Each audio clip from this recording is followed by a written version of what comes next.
looking over shoulder at the big game on Wednesday night. What kind of reception do you think Derek McInnes will get, Ulster? Okay, see, to be honest with you, he's made his decision. I wouldn't even raise, I would just raise above that, to be honest. Just if that's what he wants to be, if he wants to be at Aberdeen, let him be there. It's not our big loss. I think we've got bigger fish to fry than Derek McInnes. Yeah, well said, mate. That's a fair comment in that, Blue Shadow.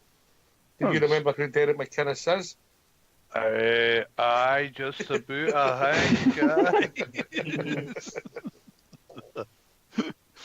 No, with McInnes, I think it's a case of, very much as what the lad says. I think Derek McInnes kind of realised he's at his level. He played the game, got a wee bit more out of the boss man up at Milne up at Aberdeen, made the most of it, and I think he's perhaps the smartest move he'll make, because he'll stay where he is. He'll be he'll be a decent manager for them, but I've always said I never wanted him down at Rangers, and he's at his level, so I couldn't care less.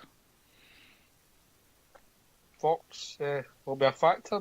It'll be a factor in the build-up, but I don't think it'll be a factor in the game, will it?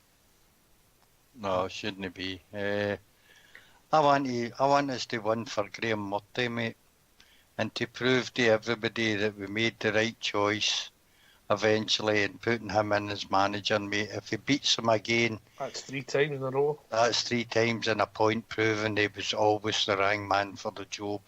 And no matter how much the press build him up into something that he's a great manager in the SPL, mate, he is not. His record isn't that great. He finished second to the Tims, mate, which he should have done. He had a better budget when we weren't there, and he had a couple of second place finishes against them. But we're looking for better than that now, and I think Graham Murty and our director of football are proving that whatever he thought we were going to do in the transfer window and going forward wasn't good enough for him.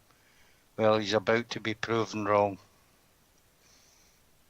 Aye, well, you could just imagine what the press are going to come out with.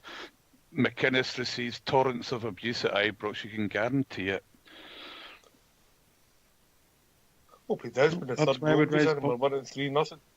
Yeah, rise above it, aye. Big Ulster. I think it'll be a tough game, guys. I really do, because I think they'll really be up for this to try and prove a point themselves. But I think with the recent additions, we've got more than enough to see off Aberdeen. And of course that means that we'll go in front of them in the league, and hopefully that's the last they ever be in front of us again.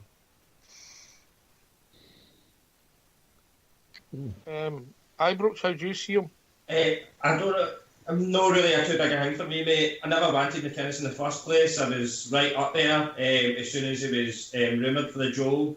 I didn't want him. I would be booing him anyway, because I don't like the guy, and that's a personal thing, but I'd be booing him anyway. So whether he gets booed or doesn't get booed for people of their own, just to do what they want, mate. But never wanted him. Never thought he was good enough.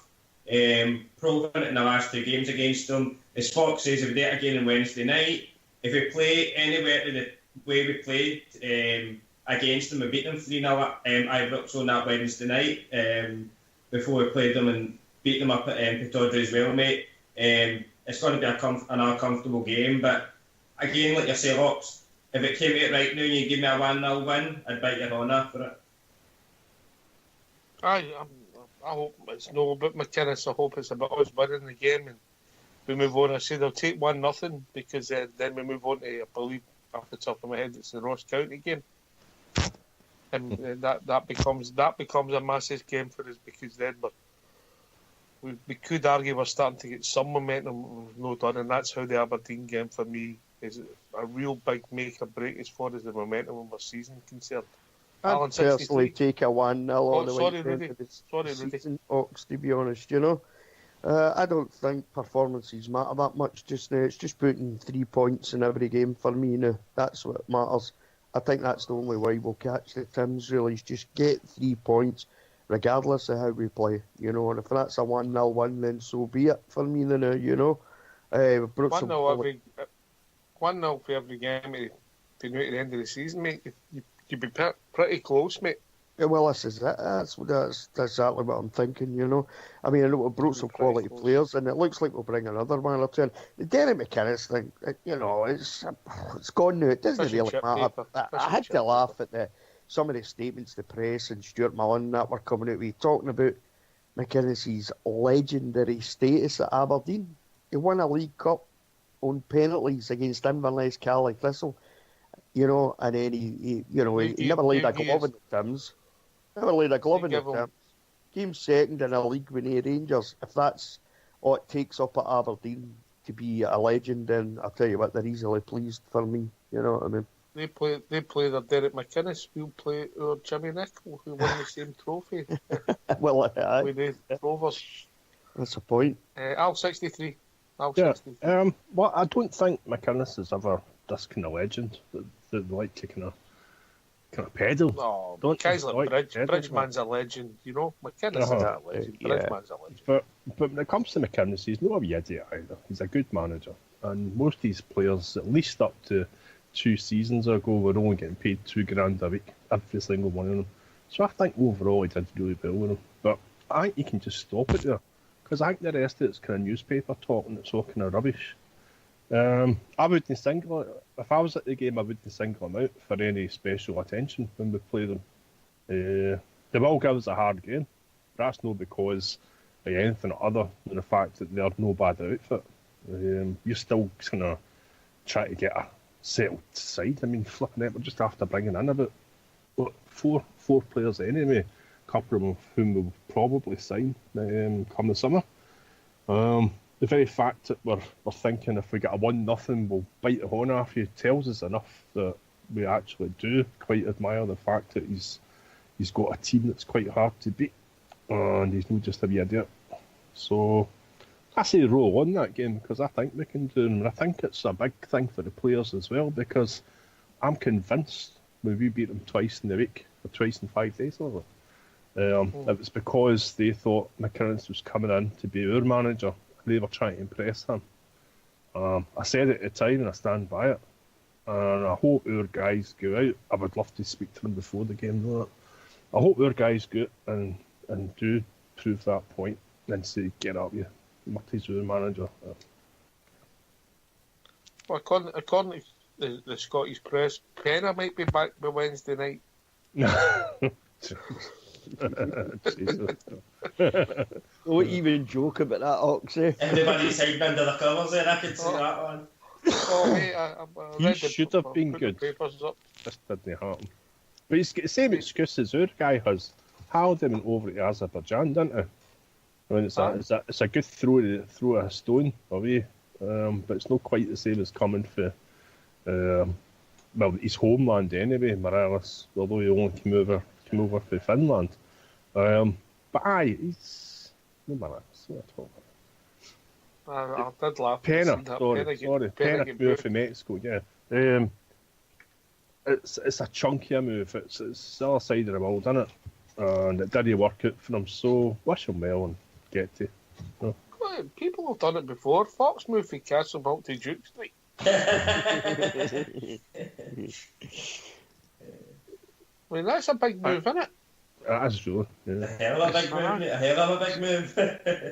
Culture move, isn't it? Was there a story breaking in the press point that says McCrory might be missing the next 7 games? Don't know how true it is. That's best case scenario, mate. 7 matches, it could be a lot longer. But if it's a broken bone, mate, and maybe you're seeing why we're bringing in midfielders, because Ryan Jack, we've not really heard how bad his. Dorrans looks as if he's out for the end of the season. McCrory 7 games, which is a big chunk of what's left. If he's going to be back fit, you know, so... Dorrans was March, wasn't he? Oh, Dorrans will not be back to... No, you're talking about April now, back in maybe May. Right, aye. What's he out with a chip bone? Aye. Whatever happened to Polly fella, just open him up, get a wee sand, fill it up, get a wee sand down, mate, he's back to normal, isn't he? He's a hard man, isn't he? Anyway, I'll be sell him next. Aye. Al 63, give us a shout out. Yeah, well, if Goss was our player, we could sell him, but sure, sadly not. Mr. Murray, just keep doing what you're doing, and hopefully you pick out the right team for the next 2 games and win both. Ibrox Loyal. Just another great show, lads, and what can I say? Roll on, 40 ounce of Friday. Somebody's going to be on the 40 ounces. Rudy Bear. Aye, Graham Murray in the team. Custard Cream King. Graham Murray in the team. Wee bit of hard work now. You've had your jollies there in Florida, so bit of hard work now. You've got a game at the weekend, and then you've got the big one, which is Wednesday night next week. Want another good 3-0. I'll take a 1-0 though. And a wee shout out to Bridge, man. I hope you're feeling better, Bridge. Get well soon, mate. Blue Shadow. I echo Rudy's shout out to Bridge. Hope you're getting better, mate. You just take it easy. Looking forward to the game at the weekend, and I just hope we get through nice and comfortably and move on to Wednesday. Big Ulster. Just thanks everybody for joining us, especially the ones on Facebook, the new listeners, and I hope you keep joining us and keep following and keep coming in with your questions, and we'll try and get through a few of them each night. The Fox. I'd agree with Ulster there, mate. It's the callers that make this a show, and the more people that call in and take part, the better the show will get. So, to everybody that's no phoned in, phone in one night and try it. Because you'll help to make this wee platform that bit better. And thanks for listening. Yeah. Can I thank Al63, Ibrox Loyal, Fox, Blue Shadow, Rudy Bear and Ulster for taking the time. Can also thank Big Al for Australia for phoning. He's always entertainment value, Al. I'm not sure about the name of his biscuits right enough. And also Gary for coming on and giving some feedback. It was great to hear from Gary again. I wish him all the best in his quest. This is Rangers Radio. We'll be back tomorrow night between 9 and 11. But before we leave, I think there's only one thing to say. To all the Rangers fans all over the world, particularly on this small platform with us, keep it going. Keep it going for the Rangers. Take it away, Fox.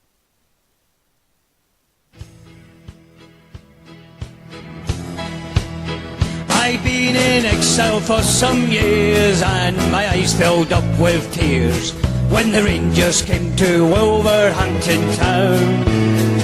So I took a trip along just to hear some famous songs when the Rangers came to Wolverhampton town. I stood there all alone while the boys all down from home sang of Rangers, that team of great renown. And a sight I'd never seen when they sang God Save the Queen, when the Rangers came to Wolverhampton town. There's not a team like the Glasgow Rangers, one of the famous songs they sung. And a sight I'd never seen when they sang God Save the Queen, when the Rangers came to Wolverhampton town. Now on the field below, the boys put on a show, the likes they'd never seen at Molyneux. And it's football, it was grand, from Macmillan, Scott and Brand, when the Rangers came to Wolverhampton town. There's not a team like the Glasgow Rangers, one of the famous songs they sung. And a sight I'd never seen when they sang God Save the Queen, when the Rangers came to Wolverhampton town. Now the league flag must come nearer, with men like Bobby Shearer, the way he played at Wolverhampton town. And the world forever after would sing of Jimmy Baxter, for on his head they placed that noble crown. There's not a team like the Glasgow Rangers, one of the famous songs they sung. And a sight I'd never seen when they sang God Save the Queen, when the Rangers came to Wolverhampton town. Now I knew it had to happen, I heard a mighty roar, the famous Glasgow Rangers they had scored. And the sky was white and blue, Wolverhampton shoot right through. The loyal rampant Rangers had come through. There's not a team like the Glasgow Rangers, one of the famous songs they sung, and a sight I'd never seen when they sang God Save the Queen, when the Rangers came to Wolverhampton town. When the Rangers came to Wolverhampton town.